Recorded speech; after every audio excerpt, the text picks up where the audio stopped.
السلام علیکم ورحمۃ اللہ وبرکاتہ۔ آج جو واقعہ میں آپ لوگوں کو سنانے جا رہا ہوں یہ واقعہ بہت عبرتناک ہے، اور ہمارے معاشرے میں جو بے پردگی پھیل رہی ہے نا، تو بے پردگی کا جو خطرناک انجام ہو سکتا ہے اس کو سمجھنے کے لیے یہ واقعہ بہت اہم ہے۔ آج کل میں آپ لوگوں کو واقعہ سنا رہا ہوں جو میرے ساتھ پیش آئے یا جو لوگوں نے مجھ سے معلوم کیے، تو اگر آپ کے بھی ذہن میں کوئی واقعہ ہو سچا جو لوگوں کے لیے نصیحت کا ذریعہ بن سکتا ہے تو آپ اس پورے واقعے کو لکھ کر یا ریکارڈ کر کے 7417810799 یا پھر askam.qasmi@gmail.com پر سینڈ کر سکتے ہیں۔ آج کا جو واقعہ ہے یہ بھی بالکل سچا واقعہ ہے، اور میرے ساتھ یہ واقعہ پیش آیا۔ یہ واقعہ سنانے کا مقصد آپ لوگوں کے اندر دین کی اہمیت کو پیدا کرنا ہے۔ ہم اور آپ دین کی اہمیت کو سمجھیں۔ دین کے جو احکامات ہیں وہ کوئی چھوٹے موٹے نہیں ہوتے، چھوٹی چیزیں نہیں ہوتی، بلکہ دین کا ایک ایک حصہ جو ہے نا ہماری زندگی کے لیے بہت اہم ہے۔ یہ واقعہ ہمارے فیروز آباد کا ہی ہے۔ ایک صاحب ایک مرتبہ مجھے اپنے گھر لے گئے، کہنے لگے مفتی صاحب آپ سے کچھ مشورہ کرنا ہے۔ تو جب میں ان کے گھر گیا تو جس روم میں وہ رہتے تھے اس روم میں انہوں نے مجھے بٹھایا، پانی وغیرہ پلوایا، تو میں نے دیکھا کہ اس روم کے ایک دروازے پر لاک لگ رہا تھا، یعنی ایک دروازہ جو ڈائریکٹ باہر جانے کا تھا نا اس پہ لاک لگ رہا تھا، اور جو ان کے اندر گھر سے ہوتے ہوئے دروازہ تھا باہر جانے کا وہ اوپن تھا۔ تو پانی پیتے ہوئے میں نے سب سے پہلے ان سے یہی پوچھا کہ میں نے کہا اس دروازے پہ لاک کیوں لگ رہا ہے؟ تو انہوں نے کہا مفتی صاحب میں ابھی سب بتاتا ہوں۔ پھر جو انہوں نے اپنی کہانی بتائی وہ کہانی ذرا آپ سنیے۔ بے پردگی کے کتنے خطرناک انجام ہم لوگوں کے سامنے آ رہے ہیں، اس کے باوجود بھی ہم لوگ جو ہے نا پردے کا اہتمام، شریعت کو فالو کرنا، دور دور تک ہماری زندگی میں آج اسلام اور شریعت نظر نہیں آتی ہے۔ کہنے لگے مفتی صاحب مسئلہ یہ ہے کہ میرا کام تھا، تو اس کام میں ایک لڑکا آیا کرتا تھا۔ ان کا جو کام تھا وہ گھر میں ہی کام تھا، گلاس وغیرہ کا، کانچ کے گلاس وغیرہ ان کے گھر میں بنا کرتے تھے۔ تو ایک لڑکا ان کے گھر میں کام کرنے کے لیے آتا تھا۔ ان کی بیوی اور ان کی بہنیں بھی اس کام میں شریک رہتی تھیں۔ اب وہ لڑکا ان کی بیوی کے ساتھ ہنسی مذاق دل لگی اور وہی ہائے ہیلو جو چلتا ہے یہ سب رہتا تھا، وہ بھابھی بولا کرتا تھا۔ اچھا عمر میں وہ تقریباً 4-5 سال چھوٹا تھا۔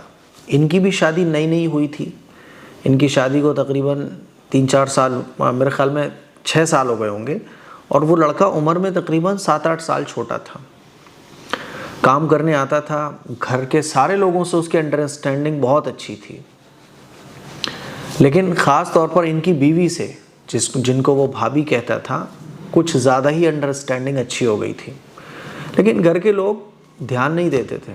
جیسے میں نے کہا نا کہ کچھ چیزیں اتنی چھوٹی ہوتی ہیں کہ ہم لوگ نظر انداز کرتے ہیں، اگنور کرتے ہیں، اور کہتے ہیں کہ یار ایسا تو پاسبل ہی نہیں ہے، ایسا کیسے ہو سکتا ہے، سوچ بھی نہیں سکتے ہم لوگ۔ یہاں تک کہ اگر شریعت کی بات بھی بتائی جائے کہ یار یہ شریعت کے مطابق ٹھیک نہیں، تو ہم کہتے ہیں ارے یار ایسا بھی بھلا کوئی یہ لڑکا کر سکتا ہے، ایسے بھی کوئی لڑکی بھلا کر سکتی ہے۔ شریعت نے جو چیزیں بتائی ہیں اس کو ہم فالو نہیں کرتے، اس کا پھر انجام بڑا خطرناک ہوتا ہے۔ پھر کیا ہوا، ہائے ہیلو چلتا رہا۔ تو جو ان کی بہن تھی، یعنی جو نند تھی نا، ان کو تھوڑا سا ڈاؤٹ ہونے لگا کہ یہ لڑکا جو آتا ہے اس کے باتیں اور اس کا لہجہ اور اس کا تھوڑا سا ملنے ملانے کا طریقہ ڈاؤٹ فل ہے۔ تو انہوں نے گھر کے 1-2 لوگوں سے اور کہا، تو گھر کے لوگ ارے ایسا نہیں ہو سکتا، پاگل ہے، ایسے کیسے ہو جائے گا، یہ وہ ہے نا۔ پھر انہوں نے کچھ چیزیں اور دیکھیں تھوڑا سا جو شک میں ڈالنے والی تھیں، تو انہوں نے پھر گھر میں کہا، تو گھر کے لوگوں نے ان کو ہی ڈانٹ دیا کہ تو جو ہے نا گھر میں لڑائیاں کروانا چاہتی ہے، اسی لیے اس طرح کی باتیں پھیلا رہی ہے۔ جب اس طرح کی خبر ان کی بیوی کو پتہ چلی کہ ان کی نند جو ہیں ایسے ایسے گھر میں کوئی بات کر رہی ہیں کہ اس لڑکے کے ساتھ ان کا تعلق ہے اور وہ لڑکا تھوڑا سا ڈاؤٹ فل لگ رہا ہے، تو انہوں نے بھی خوب ناٹک کیا رو دھو کر کے، بتاؤ وہ تو میرے بچے کی طرح ہے یا دیور کی طرح ہے، اور ایسا تو کچھ بھی نہیں ہے، آپ غلط سوچ رہی ہیں۔ تو گھر والوں نے نند کو ہی ڈانٹا کہ تو ایسا کیوں خراب بول رہی ہے اور ایسا خراب کیوں سوچ رہی ہے۔ لیکن وہ کہتے ہیں نا کہ جرم اور جو گناہ ہوتے ہیں اور اس طرح کے جو ناجائز تعلقات ہوتے ہیں وہ چھپائے نہیں چھپتے ہیں، کیونکہ شیطان چاہتا ہی ہے فساد پھیلانا۔ اگر شیطان ان کو چھپائے رکھے، کسی کو پتہ نہ چلنے دے، تو اس کا مقصد حل کہاں ہوگا؟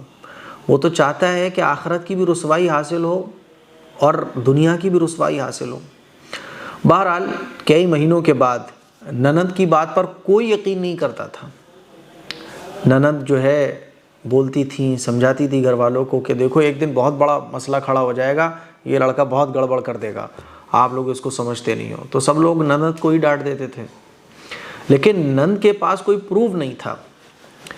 بہرحال ایک دن کیا ہوا کہ یہ ساری چیزیں کھل گئیں، اور نند چونکہ جب اس نے دیکھا کہ گھر والے میری بات کو ایکسیپٹ نہیں کر رہے ہیں، میری بات کو مانتے نہیں ہیں، تو پھر اس نے ایک پوری پلاننگ کی، اور اس پلاننگ کے تحت اس نے سارے ثبوت اکٹھے کر لیے، اور یہ خلاصہ ہو گیا کہ اس لڑکے کے ساتھ جو ان کے ہاں کام کرنے آتا ہے، اچھا یہ جو کام ہوتا تھا، نیچے یہ لوگ رہتے تھے، سیکنڈ فلور یا شاید تھرڈ فلور پر یہ کام کانچ وغیرہ کا ہوا کرتا تھا۔ تو ظاہر ہے کبھی کوئی نیچے آ رہا ہے، کوئی اوپر جا رہا ہے۔ تو جب یہ خلاصہ ہو گیا اور یہ پروفڈ ہو گیا کہ ہاں اس لڑکے کا ان کی بیوی کے ساتھ تعلق ہے، یعنی بھابھی کے ساتھ تعلق ہے، تو پھر ایک ہنگامہ کھڑا ہوا۔ اس لڑکے کا گھر میں آنا بند کروا دیا گیا۔ جب لڑکے کا گھر میں آنا بند ہو گیا تو یہ جو ان کی بیوی تھی، جو تقریباً 2 بچوں کی ماں بھی تھی، یہ 2 بچوں کی ماں تھی، تو اس نے کیا کرنا شروع کیا کہ جو دروازہ تھا ڈائریکٹ کمرے سے باہر جانے والا، اس دروازے سے جانا شروع کیا ملاقات کے لیے۔ اچھا گھر والوں کو جب خبر لگی تو پھر گھر والوں نے اس دروازے پر تالا ڈال دیا۔ تو میں نے جو پانی وغیرہ پیتے ہوئے ان سے پوچھا تھا کہ اس کمرے پہ تالا کیوں پڑا ہوا ہے، تو اس کی وجہ یہ تھی کہ جب ان کی بیوی کے بھاگنے کے چانسز بڑھنے لگے تو ان لوگوں نے اس روم کے دروازے پر تالا ڈال دیا اور اندر سے جانے کا راستہ اوپن کیا، تاکہ اگر یہ کبھی ان کی بیوی بھاگتی ہے تو کم از کم پتہ تو چلے کہ یہ جا رہی ہے اور گھر والے روک لیں۔ یہ صاحب اپنی بیوی سے بڑی محبت کرتے تھے، بہت محبت کرتے تھے، اور ان کے جو گھر والے ہیں وہ بھی ان سے بڑی محبت کرتے تھے۔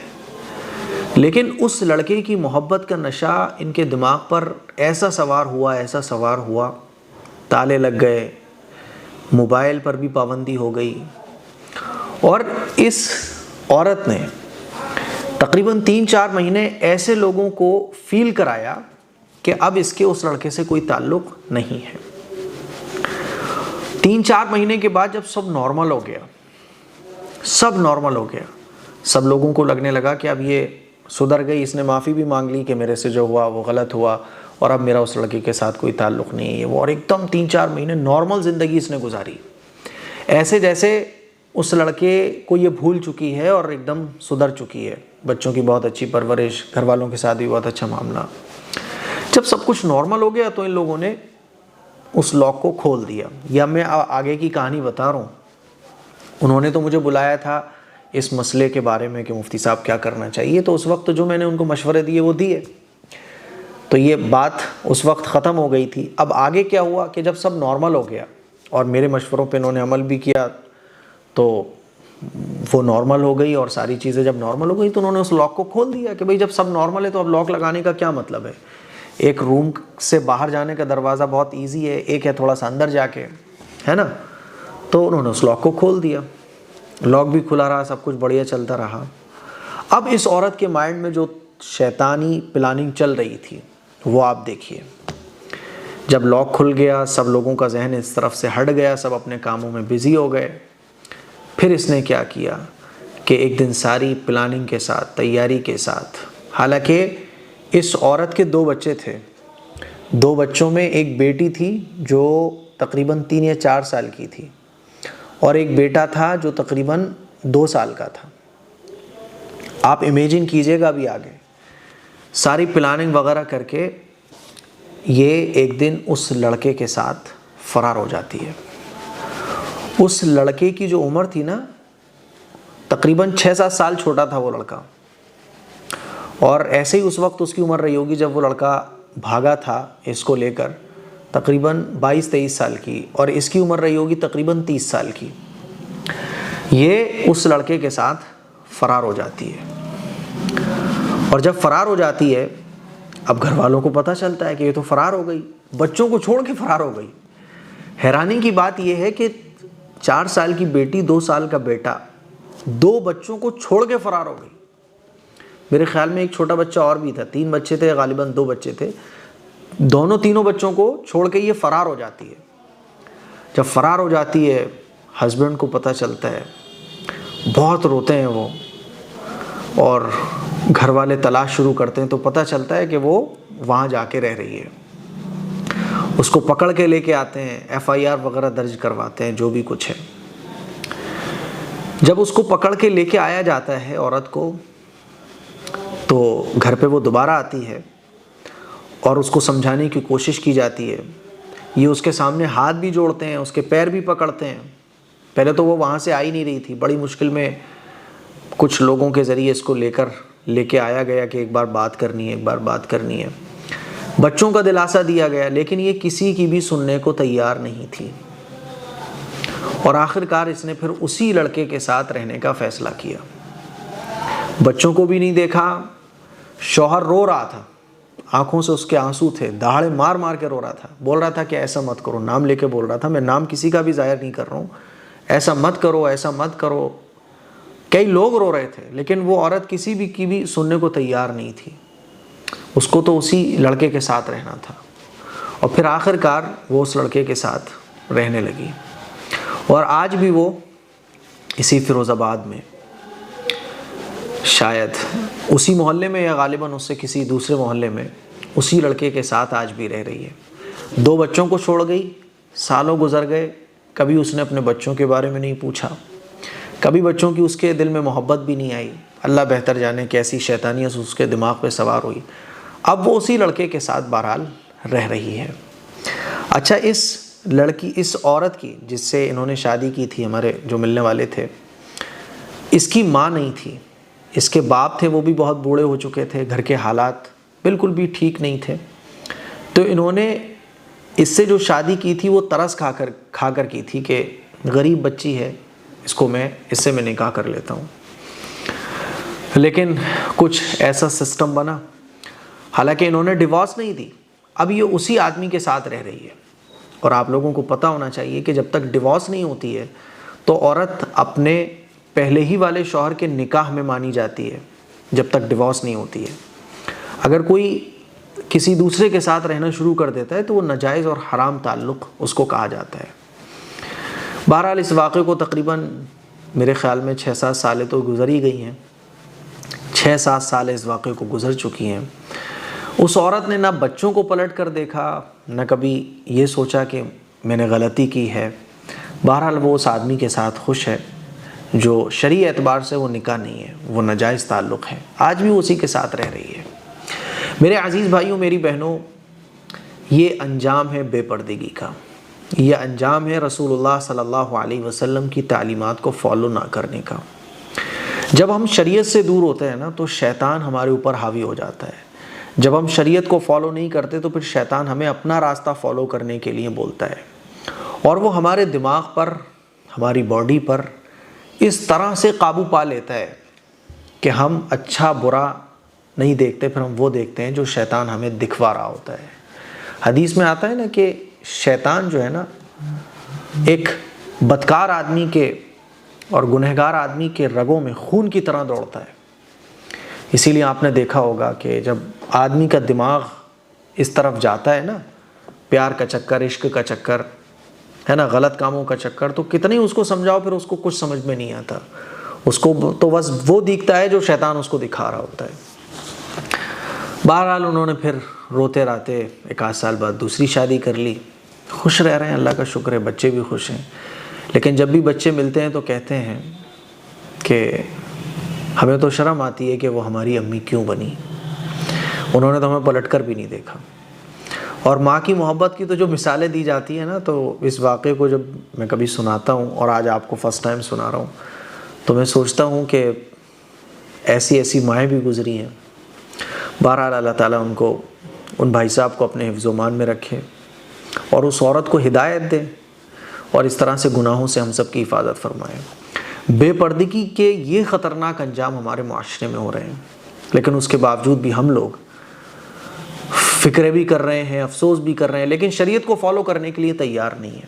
اسی لیے میں آپ لوگوں سے درخواست کر رہا ہوں پھر دوبارہ کہ پردے کے جو احکامات ہیں ان کو فالو کیجیے. اپنے گھر کی بچیوں کا، اپنے گھر میں رہن سہن کا طریقہ، شریعت نے جو پردے کے احکام بتائے ہیں اس کے مطابق کیجیے گا. مجھے امید ہے کہ یہ واقعہ آپ لوگوں کو بہت سارے سبق دے گا، بہت ساری نصیحتیں آپ نے حاصل کی ہوں گی. اس طرح کا اگر کوئی واقعہ بھی آپ کے ذہن میں ہے جس سے لوگوں کو نصیحت حاصل ہو سکتی ہے تو آپ وہ پورا واقعہ ای میل ایڈریس پر یا نمبر پر ضرور واٹس اپ کیجیے گا. السلام علیکم ورحمۃ اللہ وبرکاتہ.